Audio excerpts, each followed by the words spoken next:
Welcome to this deep dive. Great to be here. Today, we're tackling something really vital for any business that wants to innovate, especially in CPG. Absolutely. Connecting with customers, driving growth. We're digging into the latest from Denise at C3 Centricity. She's got this blog post, and it really shines a light on, well, a group that's essential, but maybe doesn't always get the spotlight. Mid-level managers. Exactly. Mid-level managers and their pretty critical role in driving inclusive innovation. Yeah, it's a great piece. It frames inclusive innovation not just as, a nice thing to do, but as a core system. A system, okay. And it argues very convincingly, I think, that if you're not fully using all parts of that system, especially that middle layer well, you're not just being inefficient. You're actually blocking things. Pretty much. You're actively stopping valuable insights from kind of bubbling up and gaining momentum. Okay, so let's really unpack that. Our mission for this deep dive is to get why this management layer is so crucial, why they often get sort of left out of the innovation chat, and how companies, by really bringing them in, can unlock some serious innovation potential. We're pulling directly from Denise's points here, thinking especially about you CPG leaders listening. Yeah, absolutely. And the central idea Denise puts forward is that mid-level managers are maybe the most underestimated group in leadership. Underestimated. Interesting. She calls them the glue, which is a great analogy, I think. The glue. Okay. How so? Well, think about it. They're the ones connecting the big strategy from the top. Right, the executive vision. With the day-to-day stuff. The customer interactions, the friction points on the ground. Ah, okay. They see both sides. Exactly. They've got this unique viewpoint, seeing the strategy and the reality. And they hold all this insight that, honestly, spreadsheets just can't capture. Okay, but here's the paradox, isn't it? They're sitting on this gold mine of perspective, and yet they're often shut out of the meetings where the actual innovation strategy gets formed. That's the core issue Denise highlights. Decisions get made up high, or maybe in some separate innovation hub. Right. And the plan just gets kind of pushed down to the middle managers. Like, okay, now go make this happen. Which, as the post really drives home, is a big reason why so many initiative, innovation included, just fizzle out. Or fail completely during implementation. Yeah. Denise mentions research, I think it was CEB, now Gartner, suggesting something like 50, maybe even 70% of change efforts don't really stick. Wow, that high. Yeah. And a big part of that is this lack of early buy-in from middle management. It's not that they hate change. No. It's that they weren't part of shaping it. It's just really hard to genuinely champion something you had no hand in building. Yeah. That makes total sense. So let's talk inclusive. What does that really mean for innovation here, from Denise's angle? It's more than just like internal diversity quotas. It's about who you innovate for and with. Starting with the customer. Exactly. Real inclusive innovation, the way Denise frames it, with the consumer right at the center. Yeah. Always. And who's often closest to the teams dealing with those consumers and understands the operational side? The middle managers again? Bingo. So when their voices are genuinely part of the process, you don't just get better buy-in inside the company. You get better innovation. You get innovation that actually means something to customers, that resonates, and that, crucially, gets traction in the market. So consumer-led innovation needs everyone pulling in the same direction, translating those outside insights into inside action. Right. And that middle layer isn't just passing messages along. They're key interpreters. Yeah. Facilitators, really. Interpreters. I like that. And Denise makes this really smart distinction. If innovation only comes from the top, you might get some brilliant disruptive ideas. Yeah. Totally blue sky. Okay. But the Post argues those ideas often crash and burn when they hit operational reality or the market itself. Right. They lack that grounding. Exactly. But if you co-create, bringing in people from across the business, especially that middle tier, you inject that dose of, well, realism, feasibility, practical relevance, understanding how things actually work.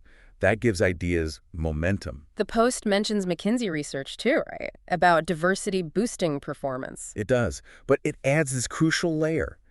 Diversity on its own isn't enough. It's the inclusion part. It's the inclusion of those different perspectives. Yeah. Actively seeking them out, valuing them, especially from different roles and levels like middle management. That's what really drives better innovation. So it really makes you wonder, why are so many companies still just using middle management like a pipeline down, not a wellspring up? Which leads right into the bottlenecks Denise points out when they are excluded. Okay, bottleneck number one. Stalled initiatives. You push down a strategy, managers don't get the why, didn't help with the how. Their teams feel disconnected. Totally. They struggle to adapt, and poof, momentum gone. Okay, makes sense. Bottleneck 2. Lost insights. We talk about their unique position, seeing customer nuances, operational snags, how different teams actually connect. Ignoring that creates blind spots.